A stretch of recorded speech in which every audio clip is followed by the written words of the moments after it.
তো বন্ধুগণ, আজকাল এই ট্রাফিক জ্যাম ব্যাপারটা আমার বেশ ইন্টারেস্টিং লাগে, বেশ এন্টারটেইন হই।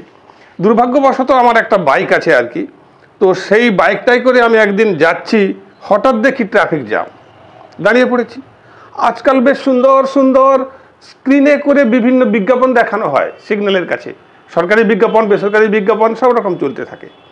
হঠাৎ আমি ওদিকে তাকিয়ে দেখি একটা সিনেমা শুরু হয়েছে, বিখ্যাত একটা সিনেমা। আমি তাকাতে তাকাতে বেশ ভালো হয়ে গেল, দেখছি ভাবলাম ইস, পুরো সিনেমাটা দেখতে পারবো না, ট্রাফিক তো ক্লিয়ার হয়ে যাবে।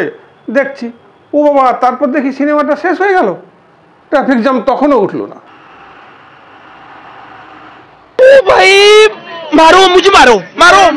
একদিন তো আরো বেশ মজাদার, আমি আর আমার স্ত্রী দুজনে মিলে যাচ্ছি সেই একই বাইকে করে, ট্রাফিক জ্যামে আটকে গেছি। আমার স্ত্রীরও অভিজ্ঞতা আছে ট্রাফিক জ্যামে কি দুর্দশা হয়।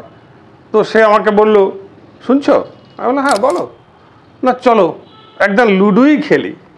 তো ওর কথা মতো একদম লুডো খেলতে লাগলাম।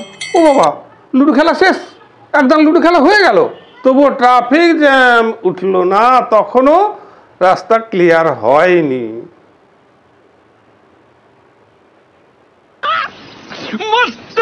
আবার কখনো কখনো এই ট্রাফিক জ্যাম ব্যাপারটা না খুব বিরক্তিকর হয়। হকাররাও ওখানে এসে ভিড় করে। একদিন এক হকার আমাকে এসে বলছে, দাদা এই দাঁতের মাজনটা নিয়ে যান, এতে কিন্তু আপনার দাঁত পড়বে না, দাঁত শক্ত হবে, দাঁত মজবুত হবে। আমি আচ্ছা ঠিক আছে, আপনি যান। কিছুক্ষণ পর দেখি আবার ফিরে এসছে, দাদা এই দাঁতের মাজনটা নিয়ে যান, এতে আপনার দাঁত শক্ত হবে, মজবুত হবে, দাঁত পড়বে না। আমি বললাম, যান না মশাই, কেন বিরক্ত করছেন, আমার লাগবে না দাঁতের মাজন। চলে গেল। কিছুক্ষণ পর আবার চলে এসছে, আবার এসে বলছে, দাদা এই দাঁতের মাজনটা নিন, এতে আপনার দাঁত শক্ত হবে, মজবুত হবে, দাঁত একেবারেই পড়বে না। আমি বললাম, দেখুন আপনাকে এক থাপ্পড়ে সবগুলো দাঁত ফেলে দিয়ে ছাড়বো। তখন ওই ভদ্রলোক কি বললো জানেন? বলছে, দাদা আপনি আমাকে থাপ্পড় মারতে পারেন, কিন্তু আমার দাঁত পড়বে না, কারণ আমার এই দাঁতের মাজন দিয়ে আমি দাঁত মাজি, এতে দাঁত ভালো থাকে, মজবুত থাকে, দাঁত পড়ে না।